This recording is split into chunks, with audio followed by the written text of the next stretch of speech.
PSIR optional का paper आज conduct हुआ है और ऑनेस्टली जितना मैंने पेपर देखा उस हिसाब से I found it on very predictable line.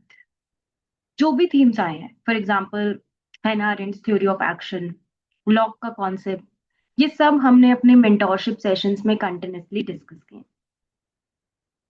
Biggest learning इस पेपर से ये है कि अगर आपने सिलेबस को सिस्टमैटिकली टॉपिक वाइज कंप्लीट किया है, लास्ट 10 years के पीवाईक्यूज आप सॉल्व करे हो और अपने आंसर्स को डिफरेंट डायमेंशंस जैसे कि थ्योरीज, क्रिटिसिज्म, कंटेम्प्रेरी रेलिवेंस, उसकी एप्लीकेशन इन डिफरेंट कॉन्स्टिट्यूशंस, इन सब के साथ अगर आपने प्रिपेयर किया है तो एग्जाम में आई डोंट थिंक जो इतनी तैयारी के साथ किया है उसको बहुत ज्यादा सरप्राइजिंग पेपर लगा होगा। इन दिस वीडियो अभी मैं सेक्शन ए का डिटेल्ड एनालिसिस करूंगी। कौन से क्वेश्चंस प्रिडिक्टेबल थे, कहाँ पर मे बी आपको चैलेंजेस आ सकते थे, और नेक्स्ट अटेम्प्ट जो लोग 2026 के लिए प्रिपेयर कर रहे हैं उनकी क्या स्ट्रैटेजी होनी चाहिए। So stay tune till the end because this analysis will not only help you review today's paper but आपको आगे के लिए भी एक कैसा रोड मैप फॉलो करना है फॉर पीएसआईआर प्रिपरेशन वो भी आपको देखने को मिलेगा। फॉर्मेट जो है पेपर का काफी सिमिलर था। जैसे कि सबसे पहले हमको 10 मार्क का क्वेश्चन देखने को मिलते हैं 1A से लेके 1E तक। तो यूपीएससी ने उसमें कोई भी ऐसे चेंजेस नहीं किए हैं। 1A से लेकर जो 1E वाले क्वेश्चंस होते हैं ये कंपलसरी होते हैं। यहाँ पर मैं आपको थोड़ा सा बताऊंगी कि कैसे हम इसको कौन से पीवाईक्यू से लिंक कर सकते हैं। जैसे कि मैंने बोला कि पीवाईक्यू थीम से क्वेश्चन उठ के आए, बट आई थिंक कि जैसे कि मैं आपको बताती हूँ फॉर एग्जाम्पल कि आप कोई आंसर लिख रहे हो तो हवा में बात मत करो, उसके लिए कोई सब्सटैंशिएशन दो, कुछ एग्जाम्पल दो। तो आई थिंक जब मैं यहाँ पर बोल रही हूँ कि पीवाईक्यू थीम से आए हैं तो मुझे भी उसका एविडेंस देना पड़ेगा कि देखो इसके पहले ऐसा कौन सा पीवाईक्यू है। Additionally I will also discuss की जैसे कि इन क्वेश्चंस को आप कैसे अटेम्प्ट कर सकते थे, क्या उसमें थोड़ा बहुत आपको एक जिस्ट दूंगी कि किसी क्वेश्चन में आपको क्या लिखना था। जो बहुत ही सिंपल बेसिक क्वेश्चंस है, नोट्स से उठकर आते हैं, उन पे ज्यादा डिस्कशन करने की नीड नहीं है। बट मे बी कोई ऐसा क्वेश्चन जो थोड़ा अटपटा सा है वो आई विल डिस्कस। जैसे कि फर्स्ट क्वेश्चन यहाँ पर है, फिलोसफिकल अप्रोच हमें बतानी है to the study of political theory. जो फिलोसफिकल अप्रोच है वो आपकी नॉर्मेटिव अप्रोच ही होती है, ठीक है, उसी का दूसरा नाम फिलोसफिकल अप्रोच होता है।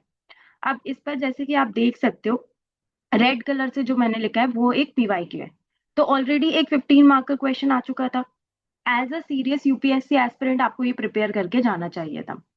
फिलोसफिकल अप्रोच बेसिकली होती क्या है, जो कि डील करती है with ideas like justice, then equality, rights etcetera. तो फिलोसफिकल अप्रोच ज्यादा फोकस करती है आइडियल्स पे। इसके जैसे अब आपको एग्जांपल देना है तो आप क्या दे सकते हो, प्लेटो का आइडियल स्टेट, रॉल्स की theory of justice, criticism, empirical theory वालों ने इसका क्रिटिसिज्म किया है।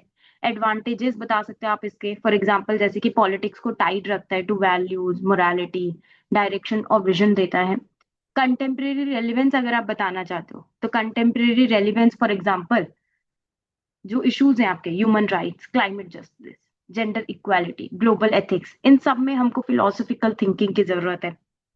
जो जॉन रॉल्स की थ्योरी ऑफ जस्टिस है उसमें भी हमें नॉर्मेटिव अप्रोच का रिवाइवल देखने को मिलता है। So this is how you had to attempt this question. Next question जैसे कि है कि write a note on the relationship between equality and liberty from multi cultural perspective.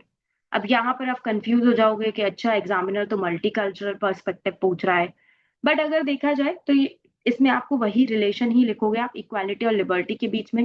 पहले ऑलरेडी एक ऐसा क्वेश्चन आ भी चुका है। फिर कुछ बच्चे में भी यहाँ पर अगेन कंफ्यूज हो सकते हैं कि हमने तो मैकफर्सन थ्योरी ऑफ डेमोक्रेसी पढ़ी है, अब ये मैकफर्सन का व्यू ऑन पावर क्या है। There might be some people जो ऐसे क्वेश्चन को देखकर मे बी उसे ब्लैंक छोड़ के आ जाए। बट अगर मैं एग्जाम हॉल में होती तो what I would have done, at least मैंने मैकफर्सन की थ्योरी ऑफ डेमोक्रेसी पढ़ी है, ठीक है। शायद मैं भी कंफ्यूज होती कि क्या है, मे बी शायद मैकफर्सन का व्यू ऑन पावर डिफरेंट हो, बट मैं मैकफर्सन की थ्योरी ऑफ डेमोक्रेसी जो मैंने पढ़ी है वो मैं लिख के आती। सही होती तो मार्क्स मिल जाते, नहीं सही होती तो कोई बात नहीं, नहीं मिलेंगे। बेसिकली यहाँ पर आपको मैकफर्सन के व्यूज ऑन डेमोक्रेसी ही लिखने थे। फिर जैसे कि दूसरा क्वेश्चन आपका है 1D, mention the difference between Italian and German brands of fascism. तो ये तो हमने पढ़ा ही है, इटली वाला मुसोलिनी वाला, जर्मन वाला हिटलर वाला। तो और इस पे ऑलरेडी फासिज्म पे काफी क्वेश्चंस आ भी चुके हैं। Direct question from the notes था which can be easily attempted. Elitist theory of democracy पे भी ऑलरेडी एक पीवाईक्यू आ चुका है, जो कि आपको अच्छे से प्रैक्टिस करके जाना चाहिए था। Marxist and liberal approach, again question आ चुका है। फिर Karl Popper presents a defence of the open society against its enemies, directly picked up from the PYQ. Examiner के पर्सपेक्टिव से आप सोचिए नए क्वेश्चन कहाँ से आएंगे, थ्योरीज तो सेम ही है ना। एंड इसीलिए I always tell my students की पीवाईक्यू एनालाइज करो, पीवाईक्यूज देखो, वहीं से तो समझ आएगा कौन सी थीम्स पिक कर रहे हैं। आप देखिए, मतलब क्वेश्चन की थीम्स भी नहीं बदल रही है, बार बार यूपीएससी के लिए वही थीम्स इंपॉर्टेंट है। रॉल्स की थ्योरी ऑफ जस्टिस पे क्वेश्चन पूछ लिया, ऑलरेडी पूछा हुआ है। फिर बिहेवियरल इंस्टीट्यूशनल अप्रोच, अगेन इस पे भी पीवाईक्यू आया है। देन ये वाला जो क्वेश्चन है 3B, state does the greatest harm to mankind by destroying individuality which lies at the root of all progress. Gandhi की थ्योरी ऑफ स्टेट पे ऑलरेडी इस पे एक पीवाईक्यू भी आ चुका है, Gandhi views on state. But this is a question जो कि मे बी आप लोगों को थोड़ा, कई लोगों को ट्रिकी लग सकता है, और may be you might not attempt it. तो देखो, मैं इसमें थोड़ा सा एक तो आपको बता देती हूँ कि इसमें क्वेश्चन में लिखना क्या था। गांधी के व्यूज लिखने थे आपको स्टेट पे, जहाँ पे गांधी जी ऐसा मानते थे कि स्टेट जो है वो कोअर्सिव है, सेंट्रलाइज्ड है, और इंडिविजुअल फ्रीडम को जो है वो डिस्ट्रक्ट करता है।